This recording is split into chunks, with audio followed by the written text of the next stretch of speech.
नमस्कार दोस्तों। आज हम ऐसे टॉपिक पर डिस्कशन करेंगे जिसको सुनकर आप हैरान रह जाएंगे। इतिहास के पन्नों में छुपा एक ऐसा राज जो सबकी नज़रों से ओझल है। आज मैं उस राज को आपके समक्ष रखने वाला हूँ। तो चलिए सेशन को स्टार्ट करने का टाइम आ गया है। तो चलिए दोस्तों दोस्तों आपसे मेरा एक सवाल है। भारत विभाजन के लिए जिम्मेदार कारक कौन कौन से हैं? क्या नेहरू हैं, क्या जिन्ना, या फिर गांधी जी?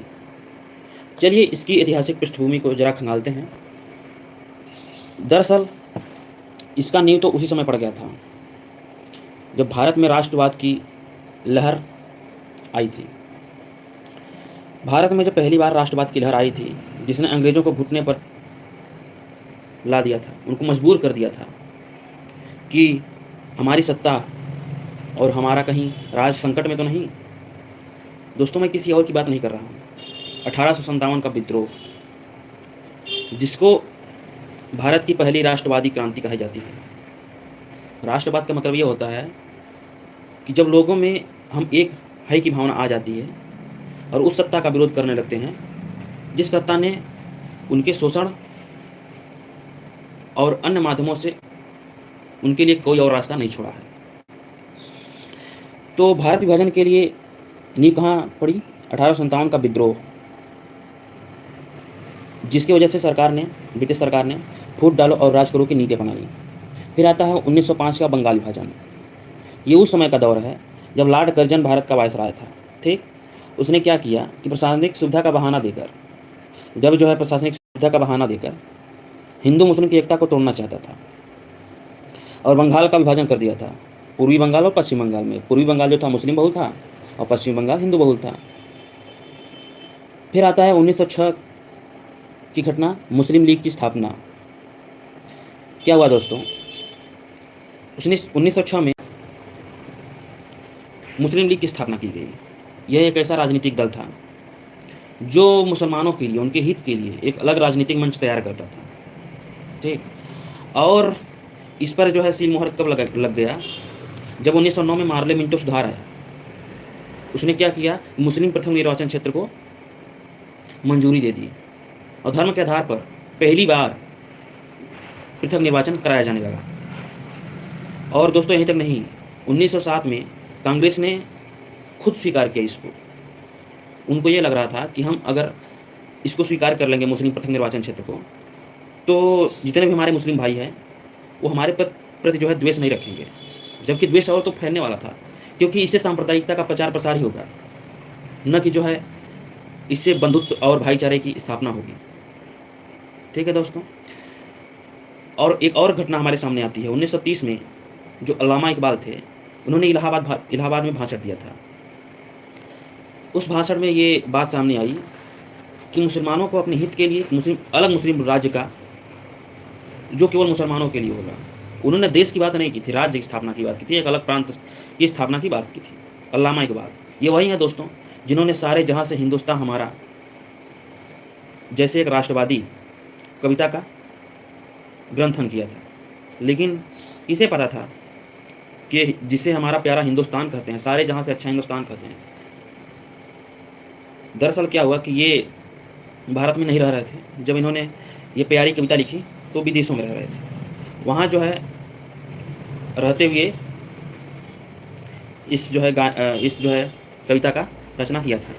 लेकिन जब वो भारत आए तब उनको ऐसा लगा, क्योंकि जो है यहाँ पर माइनॉरिटी के लिए जो है अंग्रेज ही पहले 1857 से ही फूट डालो और राज करो की नीति अपना चुके थे। वे हर तरह से कोई ना कोई ऐसा मार्ग खोजते रहते थे जिससे मुस्लिम समुदाय को ऐसा लगे, ऐसा भय हो कि जो ये हिंदू बहुल आबादी है, उनके अधिकारों के लिए, उनके हित के लिए अच्छा नहीं है।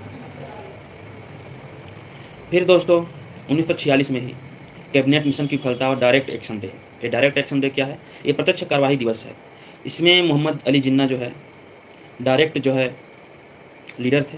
उन्होंने घोषणा किया कि अब वैसे नहीं, अब लड़ कर लेंगे पाकिस्तान हिंसा के माध्यम से। उस समय क्या भयानक सांप्रदायिक दंगे हुए, ठीक, और कई सारी बाधाएं आई। दोस्तों इसमें एक और बात बताना भूल गया कि 1928 के पहले ये जो मोहम्मद अली जिन्ना को ठहराया जाता है कि यही जो है भारत विभाजन का एक सबसे बड़ा कारक है, यही कलंक है। लेकिन ऐसा नहीं है दोस्तों। 1928 से पहले नेहरू और मोहम्मद अली जिन्ना दोनों गले मिलते थे, दोनों के बीच अच्छा संबंध था। लेकिन कहते हैं ना दोस्तों, एक ऐसा मोड़ आया, इसी पर एक गाना है, एक मोड़ आया कि दिल उत्थे छोड़ आया। ऐसा मोड़ आया जहाँ से जो है इनके रास्ते अलग हो गए। 1928 का रिपोर्ट है, तो 1928 का रिपोर्ट है वो जो उन्होंने जो है 11 सूत्री मांग जो है ब्रिटिश सरकार के सामने रखी थी। तो उसमें जो है ऐसी-ऐसी माँगें रखी थी, जो है पहले जो है जिन्ना जो है क्या चाहते थे कि अलग प्रांत हो, लेकिन उसके लिए वहाँ पर कोई जो है प्रावधान नहीं किया गया था उस रिपोर्ट में। तब जो है जिन्ना जो है बहुत नाराज़ हो गए, बोले कि ठीक नहीं है, ये गले-गले मिलकर जो है पीछे से छुरा घोंप देंगे, उनको ऐसा लगने लगा। फिर आया 1947 का मनबाटन योजना, जिसे माउंट बेटन योजना भी कहते हैं। 3 जून को आया था, 3 जून 1947 को। भारत और पाकिस्तान का अंतिम रूप से विभाजन हो गया। तो ये दोस्तों है पूरी कहानी। क्या आप अभी भी मानते हैं कि कांग्रेस की गलती है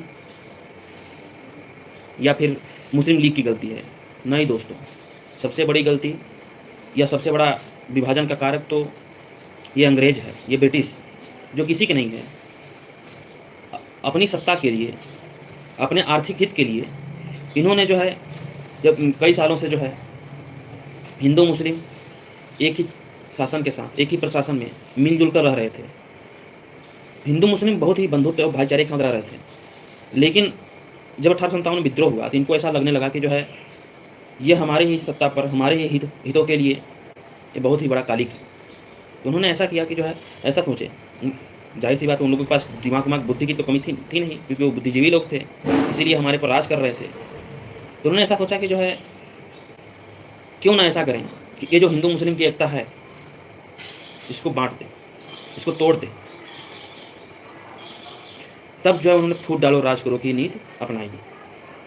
कई हथकंडे अपनाए, तो ब्रिटिश सरकार ने भारत विभाजन की नींव रखी और उसको बिल्कुल जो है एकदम शांति के साथ त्वरित रूप से उसको लागू करने का प्रयास भी किया। तो चलिए दोस्तों इसको सार रूप में समझ लेते हैं। बंगाल विभाजन जो मैंने बताया था 1905 में, इसके बाद ऑल इंडिया मुस्लिम लीग की स्थापना,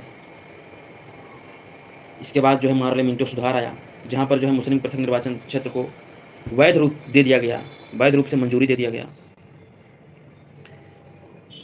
इसके बाद 1937 के प्रांतीय चुनाव राजनीतिक खाई। ये क्या था?